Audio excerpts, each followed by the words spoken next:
When you load up your favorite website, you see polished buttons, smooth animations, and perfect layouts. But if you strip away all that polish, you're left with a simple text document waiting for instructions. Building a website works exactly like building a physical house. And before you can put up any walls, you need a plot of land to build on. In the digital world, that plot of land is called a web server. This is a high-powered computer running specialized software that hosts your website's files and keeps them accessible to the world. Every website you visit sits on real physical computers in secure rooms, waiting for someone to request them.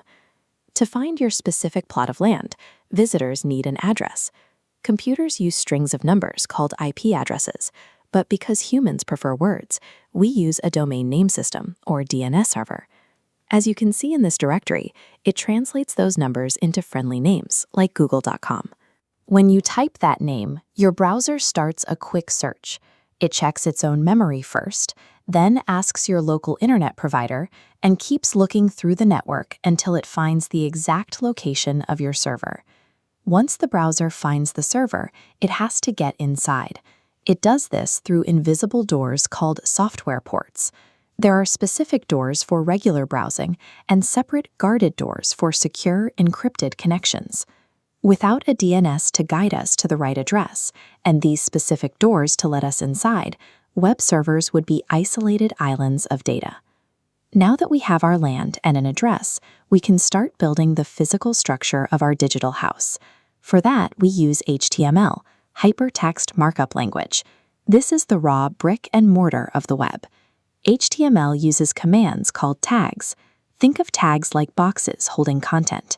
An opening tag is the top, and a closing tag seals the bottom. But empty elements, like images, are solid objects needing only a single tag. Let's see how these bricks stack up. We are looking at a split view, a plain text editor on the left and a blank web browser on the right. We begin by typing our core HTML and body tags. We give our page a title by wrapping text in an H1 heading tag. This drops a bold header at the top of the browser. Next, a paragraph tag formats our sentence into a clean block of standard text directly below. We can even add motion. Wrapping a sentence in a marquee tag physically slides it across the screen. Finally, we add a picture using an image tag, adding specific attributes to dictate the file source and its exact width. By stacking these simple tags, you act as the architect.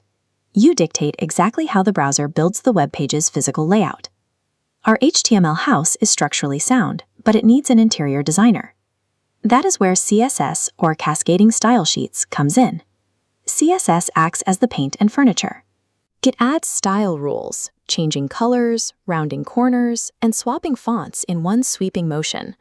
A single master sheet then sends glowing lines to multiple rooms of the house, updating the look of an entire website instantly.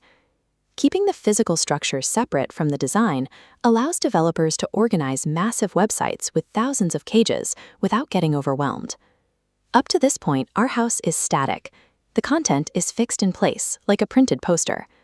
To make the house react to the people visiting it, we have to wire it with electricity using scripts.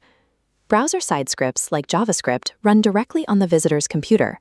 They handle quick tasks, like checking that you typed your email address correctly or triggering animations, all without needing to reload the page. Other scripts run on the server to do the heavy lifting, like unlocking a database vault to pull your specific account details and sending that data directly back to you.